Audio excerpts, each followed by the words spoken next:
राहुल, राजीव और समीर तीनों दोस्त शहर से अपनी एक शाम सुकून से गांव में बिताने आए थे। वो लोग गांव के चौराहे पर बैठे थे। वो गांव कुछ तो अजीब था। तभी राजीव बोलता है। समीर, एक बात बताऊं? मेरे गांव में पिछले कई सालों से सूरज उगा ही नहीं है। ना सुबह होती है, ना कोई रोशनी, बस एक ठहरी हुई रात। जैसे वक्त भी वहीं थम गया हो। कभी सोचा है, जब दिन ही ना हो तो जिंदगी कैसी लगती है? हाँ राजीव, ये तो किसी भूतिया कहानी जैसा लग रहा है भाई। ऐसा तो हो ही नहीं सकता कि तुम पागल हो गए हो राजीव। तुम दोनों ये गांव देखो। ये गांव बहुत पुराना है और डरावना भी। लोग कहते हैं कि यहाँ रात को पेड़ खुद से हिलते हैं, मंदिरों की घंटियां बिना हवा के बजती है और किसी पुराने कुएं से कभी कभी रोने की आवाज भी आती है। मैं बस देखना चाहता हूँ कि डर कैसा होता है। कभी कभी खुद को परखना जरूरी होता है, इसलिए मैं यहाँ आया हूँ, खुद को और उस डर को देखने जो कहानियों से निकलकर आंखों के सामने आ जाए। मुझे नहीं पता तुम दोनों को कैसा लग रहा है, लेकिन ये गांव कुछ अजीब है। ऐसा लग रहा है जैसे जैसे हर पेड़ के पीछे, हर बंद खिड़की के अंदर कोई देख रहा हो। यहां सब कुछ ठहरा ठहरा हुआ लगता है, जैसे ये गांव आज भी उसी समय में जिंदा है जहां कुछ बहुत बुरा हुआ था और सब थम सा गया था। तभी राजीव हल्की सी हंसी में बोलता है। अरे रहने दे यार, तू तो फिल्मों की तरह सोचने लगा। ये गांव क्या ही रहस्यमय होगा। जो मेरे साथ 2 साल पहले हुआ था ना, वो सुन लोगे तो सचमुच में तुम्हारे रोंगटे खड़े हो जाएंगे। ये गांव तो बस एक धुंधली परछाई है। असली अंधेरा तो मैंने देखा है, मैंने खुद अपनी आंखों से। अरे ऐसा भी क्या हो गया था यार, हमें भी तो बता। हाँ ठीक है, सुनो। लेकिन ये कहानी नहीं, मेरा सच है, सच, जिसे मैं जी चुका हूं और शायद आज तक उस रात से बाहर निकल भी नहीं पाया। 2 साल पहले जब मैं शहर से पढ़ाई पूरी करके अपने गांव लौटा तो मेरे अंदर एक खुशी थी, वो मिट्टी, वो लोग, सबको दोबारा देखने की। लेकिन जैसे ही मैं गांव के सरहद पर कदम रखा, कुछ अजीब सा महसूस हुआ। हवा बहुत ठंडी थी। दिन के 2 बजे भी ऐसा लग रहा था जैसे जैसे आधी रात हो। पूरा गांव अंधेरे में डूबा था। ना कोई रोशनी, ना कोई सूरज, ना सूरज की एक किरण। क्या, दिन में भी? अरे हाँ, पूरा गांव जैसे किसी काली पर्दे के नीचे कैद था। पेड़ भी अजीब से थे, पत्ते नहीं, बस सूखी टहनियां। और जब मैं अपने घर पहुंचा, मेरी मां ने दरवाजा नहीं खोला। आ गया तू? थक गया होगा बेटा, अंदर आजा, खाना लगाती हूँ। मां, अभी दोपहर के 2 बजे हैं, लेकिन बाहर ऐसा क्यों लग रहा है जैसे रात के 12 बजे हो? ये अंधेरा क्यों है मां? कुछ तो गड़बड़ है ना? तेरे सवाल कभी खत्म नहीं होंगे क्या? थोड़ा आराम कर ले, खाना खा ले। मां, मां, कुछ तो छिपा रही हो तुम पहले जैसी नहीं लग रही हो। सब कुछ बदला बदला सा लग रहा है। बेटा, कुछ बातें जानना जरूरी नहीं होता। जो जहां है, जैसे है वैसा ठीक है। बस तू सही सलामत रहे, ये काफी है मेरे लिए। ठीक है मां, मैं बस रामू काका से मिलकर आता हूं। बचपन से जब भी डर लगता था, उन्हीं से बातें करके चैन मिलता था। बहुत दिन हो गए हैं, उनसे मिले बिना नहीं रह सकता। नहीं बेटा, अभी बाहर मत जा। रामू काका वो पहले जैसे नहीं रहे। अगर अब भी वही डर मुझे रोकेगा तो फिर मैं यहाँ क्यों आया माँ? जो सच है मुझे उसी से मिलना है, चाहे वो कितना भी डरावना क्यों ना हो। और फिर मैं रामू काका के घर गया। उनसे पूछा, रामू काका, ये सूरज क्यों नहीं निकल रहा है यहाँ? हर वक्त अंधेरा, क्या चल रहा है गांव में? अरे जिंदगी प्यारी है तो खामोश रह। जितना कम जानोगे उतना लंबा जियोगे बेटा। बिटुआ सुनो, जाने से पहले कुछ खा लो। चाय रखी है, गरम है अभी। पेट खाली लेकर इस गांव में कुछ अच्छा नहीं होता। और हाँ, जाते वक्त आंखें खुली रखना। कभी कभी इस गांव में जो दिखता है वो होता नहीं। और जो नहीं दिखता वही सब कुछ होता है। हम तो यहीं रहते हैं, आदत हो गई है। पर तुम नए हो, दिल और दिमाग दोनों साथ रखना बेटा। हम दुआ करेंगे, भगवान करे तुम सही सलामत लौट आओ। काकी, काकी मैं जानता हूँ इस गांव की हवा में कुछ तो ऐसा है जो सांसें भारी कर देता है, पर अब रुकना मुमकिन नहीं है। जो जवाब मुझे चाहिए वो यही मिलेंगे। चाय के लिए शुक्रिया और दुआ के लिए भी। अब जो भी होगा सामने होकर ही रहेगा। फिर मैं उनके घर से निकलकर गांव में घूमने लगा। तभी एक औरत मुझे कुएं में पानी भरते हुई मिली। फिर मैं उससे पूछा, काकी ये सब क्या है? सूरज क्यों नहीं दिखता? बोलना मत बेटे, दीवारों के भी कान है यहाँ। कभी कभी सच जानने की कीमत जिंदगी होती है। फिर उसी वक्त मेरी माँ आकर मेरा हाथ पकड़ के घर के अंदर ले गई। बेटा बस कर, हमने जैसे तैसे ये 2 साल काटे हैं। तू सही सलामत रहेगा तभी तो हम सभी रहेंगे। ये फालतू के सवाल मत पूछा कर। तेरे पापा ने भी कभी कुछ जानने की कोशिश की थी। और फिर अपनी पढ़ाई पर ध्यान दे और छुट्टी खत्म होते ही शहर लौट जा। इस गांव में हर सवाल की कीमत बहुत भारी है। पर मुझे सच जानना था। मैं लोगों को डरा सहमा नहीं देख सकता था। तब मैं अपने माता पिता को उस गांव के बारे में कुछ डरावनी बातें करते हुए सुना, जिसे सुनकर मेरी रूह कांप गई। पर मुझे तो पूरा सच जानना था। उसी दिन चुपचाप मैं गेट पर बैठा था। तभी उसके सामने एक झुकी हुई बूढ़ी औरत आई। चेहरे पर झुर्रियां थी, लेकिन आंखों में एक रहस्यमयी चमक। बेटा, तुम कल ही तो आए हो शहर से। आज शाम मेरी बेटी की शादी है, जरा आ जाना। क्या? शादी? कब? कहाँ? अरे किसी ने कुछ बताया नहीं। अभी थोड़ी ही देर में। सामने जो घर है वही मेरा घर है, वही होगी शादी। लेकिन ये शादी जरा अलग होती है बेटा।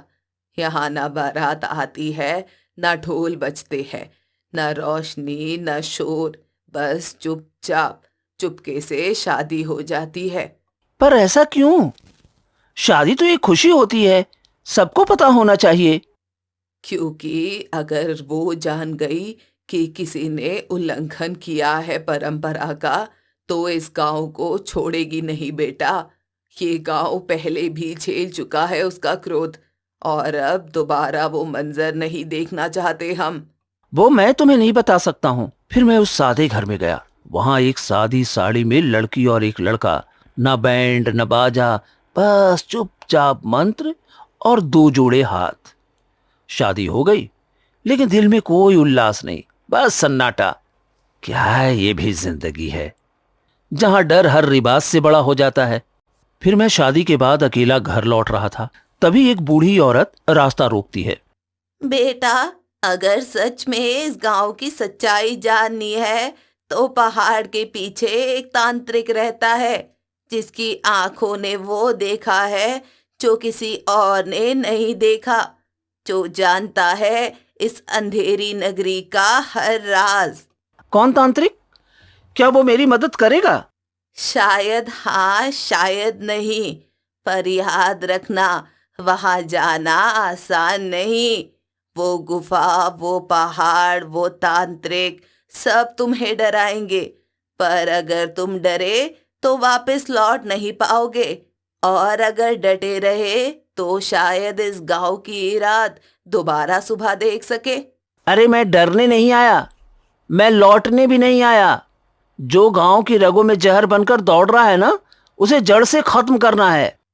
तो जाओ, और जो भी हो कभी पीछे मत देखना, क्योंकि पीछे जो है वो अब सिर्फ परछाई है।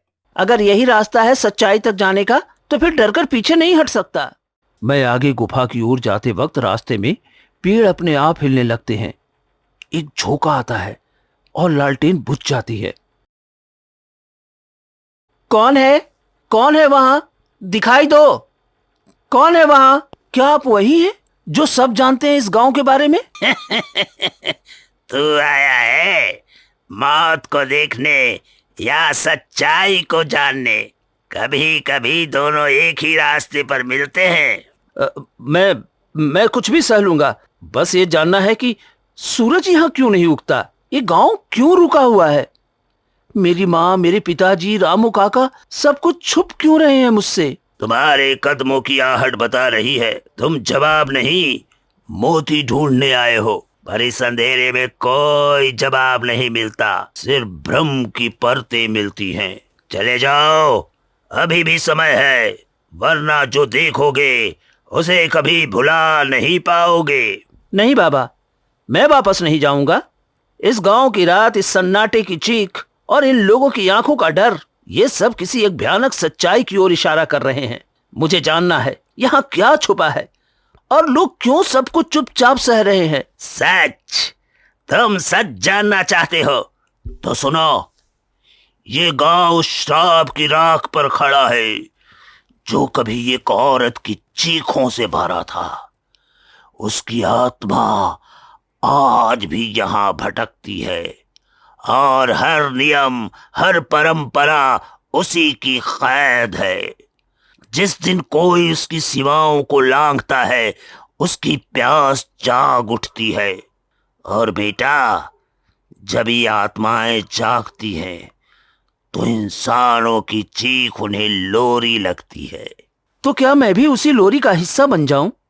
नहीं बाबा, मैं इस बुद्धि को उलझा कर ही रहूंगा।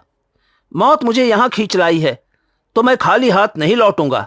ठीक है, तो सुन, जिसे तुम बुद्धि समझ रहे हो वो एक प्राचीन बंदिश है जिसे वो बांध कर गई थी अपनी पीड़ा के साथ। हर शादी, हर चुप्पी, हर बंद दरवाजा उसी की पहरेदारी है। और अगर तुमने इसे छेड़ने की कोशिश की तो ना तुम रहोगे, ना तुम्हारा नाम। तुम सिर्फ एक कहानी बन जाओगे जो लोग बच्चों को डराने के लिए सुनाते हैं। तो मुझे क्या करना होगा? मैं क्या कर सकता हूं? अगर तुझे सच में उस रात से सामना करना है तो फिर तुझे गांव के पीछे उस वीरान समुंदर के किनारे की कुटिया में जाना होगा। समंदर? यहां तो कहीं समंदर नहीं है। है, लेकिन हर किसी को नजर नहीं आता। वो समंदर सिर्फ उन्हीं को दिखता है जो सच्चाई का बोझ उठाने को तैयार हो। फिर मैं उसी रात को एक वीरान रास्ते से चलता हुआ उस कुटिया तक पहुंचता हूं। सामने समंदर की लहरें टकरा रही थी, लेकिन चांद की रोशनी भी वहां नहीं पहुंच पा रहा था। इतना सन्नाटा, इतनी ठंडी हवा और ये समंदर, क्या वाकई में ये सब हकीकत है या कोई सपना? फिर मैं अंदर गया। रात का सन्नाटा, लहरों की आवाज गूंजती है। अचानक अचानक आधी रात को छन छन छन घुंघरू की आवाज धीरे धीरे पास आती है, लेकिन कोई दिखाई नहीं देता। फिर मैं बाहर आया। चारों तरफ अंधेरा, केवल लहरों की डरावनी गूंज, घुंघरू की आवाज गायब। अगली रात फिर वही आवाज, और अगली रात भी, तीसरी रात। ये आवाज, ये रातें मुझे खा रही हैं। क्या मैं पागल हो रहा हूं या ये उस राज का हिस्सा है जो खुद चलकर मेरी तरफ आ रहा है? फिर पांचवी रात मैं अकेले बाहर बैठा था, आंखें दरवाजे पर टिकी हुई थी। आज मैं जाग रहा हूं।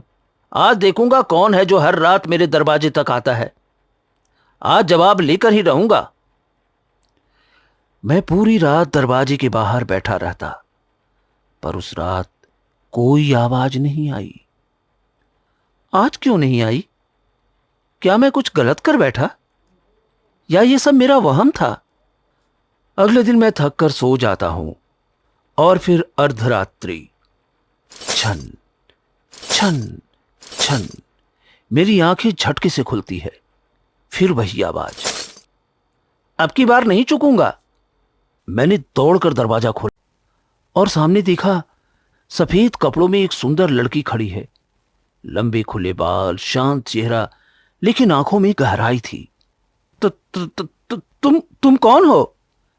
क्यों हर रात मुझे डराने आती हो? मेरा नाम छाया है। मैं तुम्हें डराने नहीं आई। मैं तो बस हर रात तुम्हें देखने आती थी।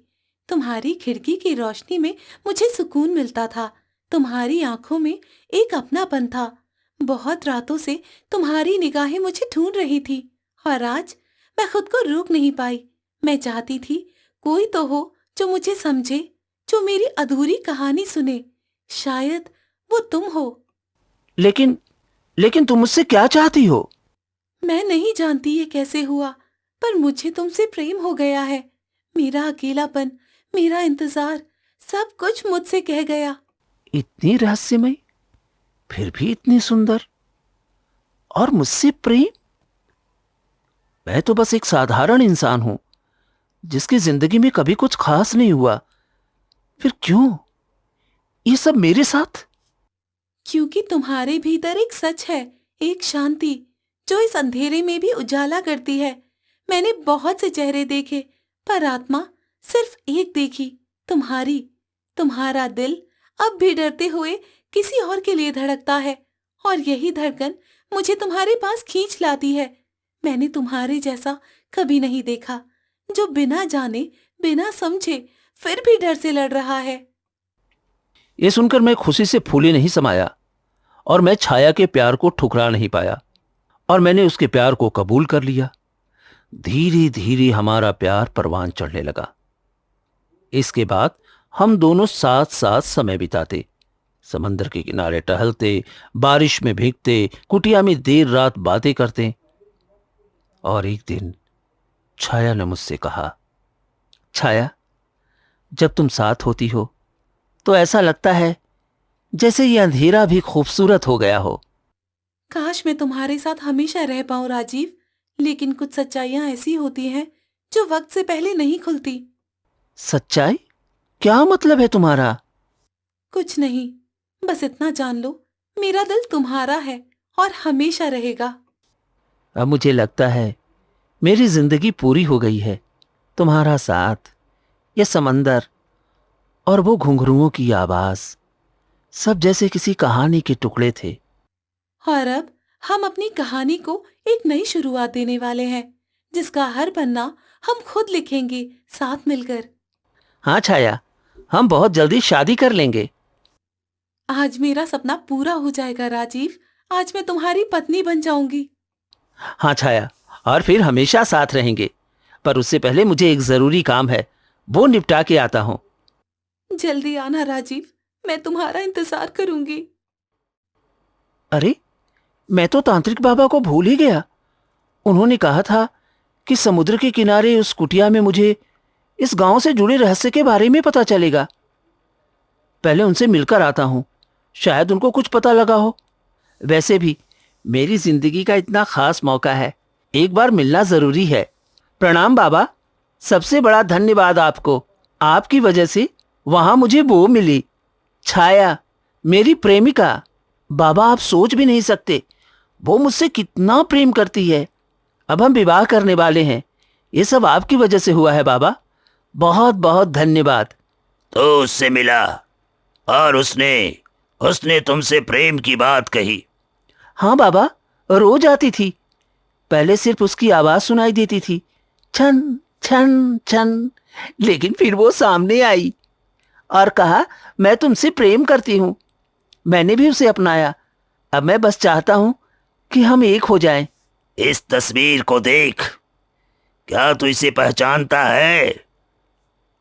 अरे, ये छाया है, लेकिन ये तस्वीर तो जली हुई लग रही है। छाया छाया अब इस दुनिया में नहीं है। वो कई साल पहले मर चुकी है, इस गांव में ही। क्या क्या मर चुकी है? ये सुनकर तो मेरे होश ही उड़ गए थे। मैं फटी हुई निगाह से बाबा को बस एक टक देख रहा था। अरे हाँ, छाया मर चुकी है। छाया के पीछे एक कहानी जुड़ी है, एक गहरी कहानी। कैसी कहानी बाबा? छाया वो एक लड़के से प्रेम करती थी, लेकिन उस लड़के ने उसे धोखा दिया और एक रात गहरे उसी समुद्र के किनारे उसे मारकर वहीं फेंक दिया गया। नहीं नहीं बाबा, आप झूठ बोल रहे हैं। मैंने उसे महसूस किया है, उसके हाथों को थामा है, उसकी सांसें सुनी है। नहीं राजीव, तो उसकी सांसें नहीं, उसकी आत्मा की छाया को छुआ है। उसकी आत्मा आज भी भटक रही है। वो तेरे अंदर प्रेम देखती है, इसलिए अब वो तुझसे जुड़ गई है। वो सिर्फ तुमको दिखाई दे सकती है, किसी और को नहीं। वो तुझे कभी नहीं छोड़ेगी। तो अब क्या होगा बाबा? क्या मैं फंस चुका हूं? हाँ, अगर तू यहां रुका तो धीरे धीरे तू भी उसी की दुनिया का हिस्सा बन जाएगा। तेरा शरीर रहेगा, लेकिन आत्मा वो उसकी हो जाएगी। इसलिए मैं तुझसे कहता हूं, भाग जा अभी, इसी रात। अपने माता पिता को ले और इस गांव को हमेशा के लिए छोड़ दे। ये सुन मैं बहुत घबरा चुका था। मेरी आंखें फूल गई थी। मैं बहुत घबरा गया और भागा भागा अपने माँ और पिताजी के पास आ गया। माँ, पिताजी, हमें हमें अभी जाना होगा। अभी इसी वक्त। कोई सवाल मत करना, बस सामान लो और मेरे साथ चलो। मैं रातों रात अपने माता पिता को लेकर शहर आ गया। मैं अब भी जानता हूं वो कहीं आसपास है। छाया, अगर तू सुन सकती है तो जान ले, मैं तुझसे प्रेम करता हूं। राजीव, ये तो तूने कभी नहीं बताया कि तूने ये सब अकेले सहा। और तू तो कई बार हमें वहां ले जाना चाहता था, उस गांव में जहां तूने मौत को इतने करीब से देखा था। मैं खुद नहीं जानता था कि मेरे कदम फिर से उसी अंधेरे की ओर बढ़ रहे हैं। शायद कहीं अंदर से मैं छाया को एक बार फिर देखना चाहता था, या माफी मांगना चाहता था, क्योंकि वो दुल्हन के लाल जोड़े में मेरा इंतजार कर रही थी। माफी? अरे किस बात की माफी यार, तूने तो कुछ किया ही नहीं। लेकिन मैंने उससे प्रेम किया और फिर उसे छोड़ दिया। मैं उसके प्रेम से डर गया। शायद वो इंसान नहीं थी, लेकिन उसका प्रेम, उसकी आंखों में जो दर्द था, वो किसी भी जिंदा इंसान से कम नहीं था। और मैं छाया को कभी नहीं भूल पाऊंगा, कभी नहीं। यार तेरी कहानी सच में डरा देने वाली थी यार। सही कहा। देख, तेरी कहानी सुनते सुनते सुबह हो गई। चलो अभी शहर वापस लौट चलते हैं। उसके बाद तीनों दोस्त शहर लौट गए।